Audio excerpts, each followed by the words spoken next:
What's up, guys? It's Devin, or that child giver. Welcome back to another Doki Doki. Welcome back to another Minecraft video. We don't speak of that, guys. We're playing some more Doki Doki,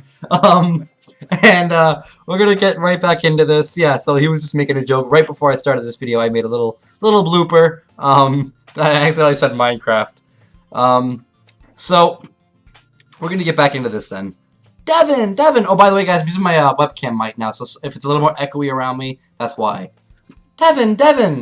Sayori suddenly comes up to me. I'm gonna go get some supplies from another classroom. Wanna come with me? Supplies? What for? Well, you know how the festival's coming up? Me and Monica were gonna make some posters and stuff. So I need to go find some crayons and markers and glue sticks. Ah, I see. Sure, I'll go with you. Yay! Okay, Monica, we'll be back soon. Oh, are you going with Dev... What? Sure about that. Shut up! Are you going with Devin to get the supplies? You're making everything so weird and wrong.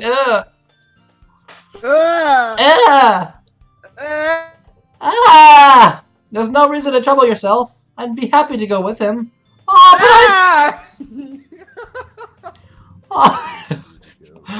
but I wanted to go. It's so much fun exploring empty classrooms and stuff. Okay. It was just a suggestion. See if you can find some poster paper too, okay? Okay! Ready, Devin? Yep, let's go. Sayori and I exit the club room. I follow behind as Sayori hums and skips around the hallway. Honestly, I feel like I'm talking to a kid on the mall, taking a kid to the mall or something. Sayori finds pleasure in the simplest things sometimes. Hey, Sayori, what exactly are we doing for the festival anyway? I'm not sure how you would make an event of literature. Me and Monica have it all planned out. Don't you worry. Is that so? Yep. We're gonna do a poetry performance. A performance? Of what kind? Well, everyone is gonna take turns on stage and recite their favorite poems. Ah, that sounds kind of dull. Devin, you're not thinking about it the right way at all. It's not just about reading poems. It's about performing them. Like, you say the lines of the poem like, between my feet, the last remaining flowers beckons to me. I twist the stem, freeing of its clinging roots, caressing the final joyous moment between my fingers. But what ends I have summoned this joy? For now, when I look in every direction, the once prosperous field before me is but a barren wasteland. Like that. Sayori, how do I put this? I'm sure it's just me, but it's impossible for me to take you seriously when you talk like that. You meanie. I'm working super hard on this, you know. I know. I just meant that it's pretty unordinary to contrast your cute self. Don't say that, it's embarrassing. But I guess that means I'm doing a good job. Yeah, I guess so. I'm so excited. The festival is going to be so much fun. Sayori spins herself around in the hallway again. Hey, Devin, this classroom over here is empty. Let's begin the mission. The mission, eh?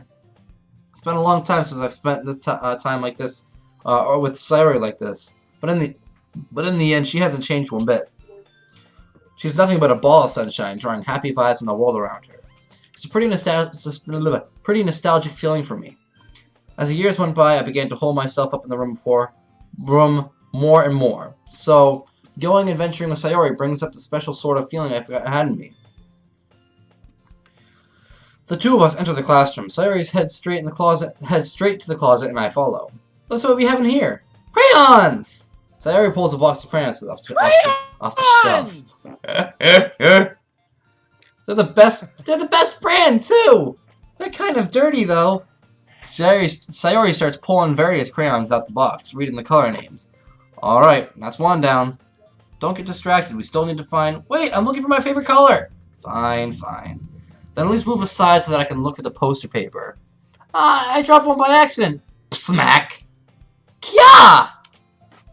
Sayori bends over and smacks her forehead right into the shelf. She falls to the floor and the crayons fell on her all over her lap. You okay? My forehead! Sayori clutches her forehead. Jeez, Sayori, that's just like you, isn't it? Come on, let me see. Since Sayori is sitting on the floor, I grab her by the waist and pull her out of the closet. You have to move your hands, Sayori. But it hurts. Just do it for a second. Sayori slowly releases her hand in front of her forehead. I gently brush her bangs to the side. Ow! Sorry. There's a huge red mark on the center of her forehead. A bump is starting to form as well. Man, that's gonna swell up. I should find you some ice. Devin, where would I even find some ice around this time? I guess a cold drink would do. You don't have to. I'm fine with looking like a unicorn. Even winching from the pain, Sayori missed a silly joke. What are you saying? I'll be right back, okay? Okay. I pat Sayori on the shoulder and run out to the hallway. I locate the nearest vending machine. What should I get? It doesn't really matter since it'll be used as an ice pack rather than a drink. But I know Sayori likes apple juice, so I purchased that one. In just a moment, I'm already returning to the classroom where I left Sayori. She has one palm on her forehead and is using the other hand to clumsily scoop the crayons back into the box. At least they were already in the wrong spots before I spilled them. Sayori, here.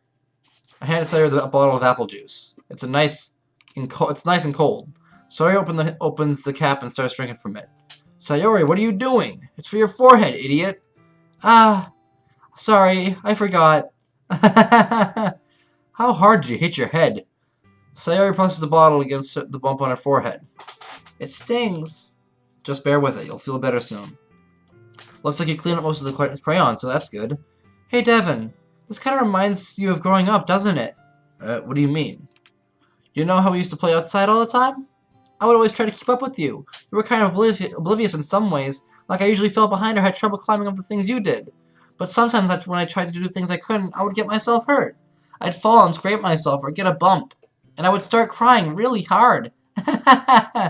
And you would rush over as quick as you could. You would try really hard to get me to stop crying. It was almost like you blamed yourself and were afraid of getting in trouble if someone found out. Even though it wasn't really your fault at all, you know? Did I really do that? Yeah, don't you remember? Come to think of it, maybe I do remember a bit. I guess I was always so focused on my games that I didn't pay enough attention to you. So in a way, it was my fault. Kinda like this time, too. If I wasn't rushing you out of the closet, you probably wouldn't have hit your head. Devin! I don't think you realize it, but you're always thinking about other people. Even after all these years. You're rushing to help me, even though I'm just being clumsy. You really are a sweetheart. Don't call me that. And I don't really do this kind of thing all the time. I guess when it comes to you, it just feels natural. Before I even know it, I'm treating you like that. I guess that's what happens when you've been friends for so long. Really? Maybe you're right. Devin, I'm so glad that nothing's changed between us. Do you think it'll be like this forever? Forever? If I'm honest to myself, there's no telling where each of us will end up for college or after that. So it wouldn't be fair for me to make any promises. But, well, I hope so. It's been this long already, right? I can't imagine you ever changing, so my hopes are up. I'm so happy. Sayori has a whimsical expression in her eyes. We all remain silent for a moment. It's funny how it's like we all remain silent, even though it's just the two of us. She's so silly and clumsy on the outside that when I see her deep in thought like this, it makes me not want to disturb her. I guess we should go back. I don't want to worry Monica, you know? Good luck with that. She's gonna see her forehead either way. Not if I hide it under my bangs. Sayori hops to her feet. Ah! She clutches her forehead again. Don't stand up so fast after hurting yourself. Well, I guess it's too late now. Anyway, let's go. I follow Sayori out of the classroom. Sayori plays with her bangs to try and hide the bump, but without much success. In a moment, we make it back to the classroom. Ah, you're back. Good timing. I was just about ready to start sharing your poems. Sayori, your forehead. She's fine. Don't worry about it. I was playing with the crayons and smacked my forehead into the shelf. Well, anyway, were you able to find everything we needed? Uh-huh, I have it right. Sayori frantically glances around herself. I forgot all the stuff. Calm down, Sayori. I have it all right here. I found the poster paper, too. Sounds like you ended up doing all the work, Devin. Well, Sayori... I failed to come up with an excuse for Sayori. I made it an adventure. Yeah, that. Okay. In any case, good work. I'll start working on the posters tonight. Me too. Okay, everyone. Are you ready to share your poems? I guess I should grab mine. After making sure the crayon box is closed tightly, I return to my seat. Okay, now we're back at the poem things. I completely forgot this was a thing. We're now going to share some poems. Who should I share it to first? I think I'm going to stick with the same order I always do. I'm gonna share it with Sayori first. Devin, I really love your poems. I can't believe you've been hiding these from me. I'm not hiding anything. But your poems are so good. Yesterday's and this one too. You can't tell me you haven't done this before. I mean, you're really the only one who feels that way, so... no way! Not even Natsuki? Well, I guess Natsuki is least likely to admit how much she likes something. But I don't think it's that. What do you mean? My game just froze. That's fun. Okay. Well, okay, I didn't skip much then. I guess I'll be honest about it. I don't know what the hell that was, but it just froze and I kept like skipping. It's a lot easier to write poems when I'm thinking about you. What? Stop thinking weird things, idiot. I just mean that you're a really expressive person, I guess. How am I supposed to write poems about my own stupid life? But you somehow make everything in your life an adventure. Even the little things. Like cooking. Let's not talk about that. So yeah, I guess what I'm saying is that I can feel more feelings through you than I can myself. We have that same kind of weird connection. It's your fault for getting into my business all the time. I don't know if I understand. You never understand when I try to explain things to you, do you, Sayori? I pat Sayori's head. Hey! I'm not a kid, you know. Are you sure about that? Maybe.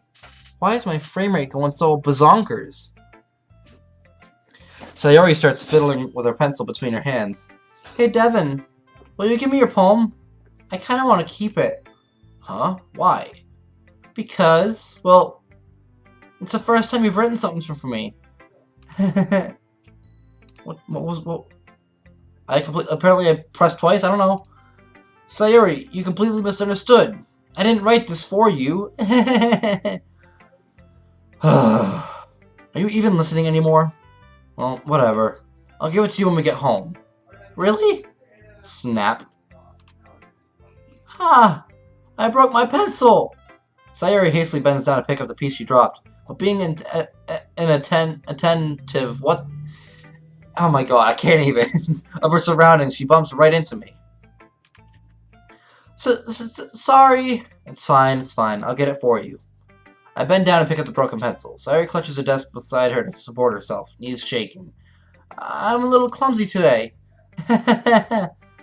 Let's sit down, Sayori. Yeah. I grab Sayori's arm and help her sit at the desk. Anyway, I still haven't read your poem. Oh, sorry, I forgot about that. But it's not good as yours. Geez, don't worry. I'm sure I'll like it. Bottles. I pop off my scalp like the lid of a cookie jar. It's a secret place where I keep all my dreams. Little balls of sunshine were all rubbing together like a bundle of kittens. I reach inside with my thumb and forefinger to pluck one out. It's warm and tingly. But there's no time to waste. I put it in the bottle to keep it safe. I put the bottle on the shelf with all the other bottles. Happy thoughts, and bottles, all in a row. My collection makes me lots of friends. My collection, not my connection. Each bottle a starlight to make amends. Sometimes my friend feels a certain way. Down comes a bottle to save the day. Night after night, more dreams. Friend after friend, more bottles. Deeper and deeper my fingers go. Like exploring a dark cave, discovering the secrets hiding in the nooks and crannies. Digging and digging. Scraping and scraping. I blow dust off my bottle caps. It doesn't feel like time elapsed. My empty shelf could use some more. My friends look through my locked front door. Finally, all done. I open up and in come my friends. In they come in such a hurry. Do they want my bottles that much? I frantically pull them from the shelf, one after the other, holding them out to each and every friend, each and every bottle. But every time I let one go, it shatters against a tile between my feet. Happy thoughts in shards all over the floor. They were supposed to be for my friends who aren't smiling. They're all shouting, pleading, something. But all I hear is echo, echo, echo, echo inside my head. That sounds like the definition of freaking anxiety. Probably is. Holy crap. Sayori, did you really write this? Of course I did. Didn't I tell you that yesterday I was gonna write the best poem ever? Yeah, but I mean, I didn't expect something like this coming from you. Monica taught me a whole lot, and I've been really in touch with my feelings recently. I see that. It's almost kind of creepy. Creepy? Well, not exactly. Maybe because I'm so used to being cheerful. Well, never mind. I'm thinking so hard about it. And the point is, it came out good, so you should be proud of it. Aw, thanks. I feel like I was meant to express myself this way. It even helps me understand my own feelings a little bit better. Writing is like magic. You've gotten pretty passionate about this, huh?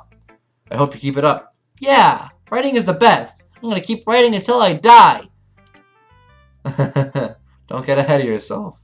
Sayori's always had a habit of getting obsessed with something before dropping it no more than a week later. I wonder if this was one of those times. But seeing the passion in her eyes make it hard for me to be pessimistic. Who should I show my poem to next? Which is most likely going to be Yuri, then Natsuki, then Monica. Let's see what you've written for today. Well done, Devin. Your skills are already improving. Really? Thanks, Yuri. Coming from you, that means a lot. It's nothing. I'm just happy to help inspire fellow writers. I know you're new to this, so don't worry so much if it seems like you can't get your own poem to feel perfect. You don't need to be afraid to do a little more daring. Metaphors can go a long way. Don't feel like you need to work out your brain like turning a bunch of gears. Try letting your mind wander through your feelings, and write down the things you see and hear. That's one way to truly enable the reader to see in your mind. It's a very intimate exercise. I see. That's certainly an interesting technique. Thanks for sharing. I have, well, an example of that if you'd like to read it.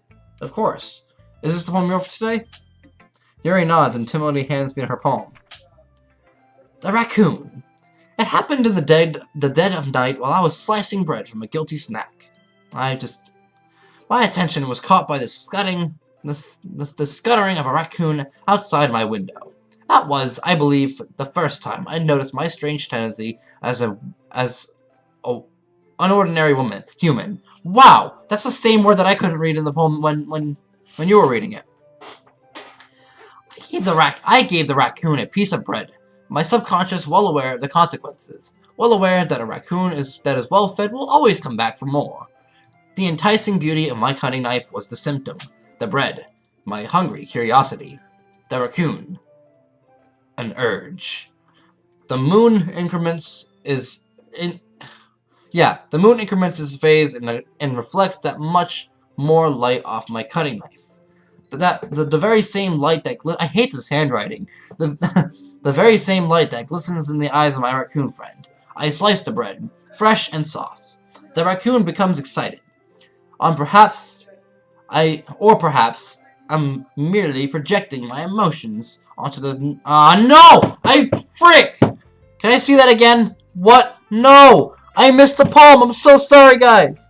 Well, if that's going to be the case, guys, just pause the video at that part and just read the rest of that. I completely, I was just being stupid and I accidentally clicked out of it. I'm sorry. It won't happen again, I promise. I was a little more daring with this one than yesterday's. I can see that.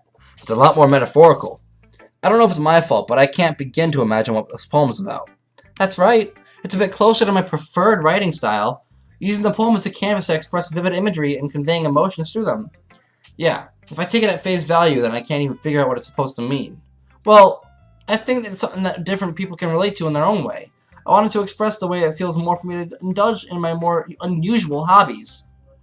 It's those sorts of things I'm usually forced to keep to myself. So I sometimes enjoy writing about them. Why do you keep them to yourself? But because they're embarrassing, and people would make fun of me. Don't you have anything like that, Devin? Well, yeah, I guess I do. I feel like everyone has a little something like that. The best we can do is respect each other in our own individualities. Even if it's difficult sometimes and some things make us uncomfortable. After all, if I hadn't learned to embrace my own weirdness, I would probably hate myself. I might even be ranting a little bit now, but I'm glad that you're a good listener. Natsuki. Well, it's not really any worse than your last one, but I can't really say it's any better either, and my time is up, so after these readings and stuff, I will end off the video. Phew. Huh? Phew what? Well, anything that isn't a train wreck I'll take as a win. And I get the feeling you're probably the most critical. Hey! What makes you... Wait, maybe that was a compliment? Glad to see someone's recognized my experience. Well then, keep practicing and maybe you'll be as good as me someday. That's, something tells me Natsuki completely missed the point. Come to think of it, this kind of reminds me of Sayori's poem from yesterday. You think so? Yeah. Well, I guess if you've been friends with her for so long, you might be on the same wavelength. But she never really struck me as her type. Sayori has a type all of a sudden? Well, I don't know, but honestly, how can someone so fluffy spend so much time with someone like you? It's like she's dragging around a dead weight. Ugh, that was a little unnecessary. But think of it this way. If it weren't for me, she would probably just fly away like letting go of a balloon. You could say that we take care of each other in our own way. Whatever it is, I don't get it. Oh yeah, I guess I'm supposed to show you my poem. Here.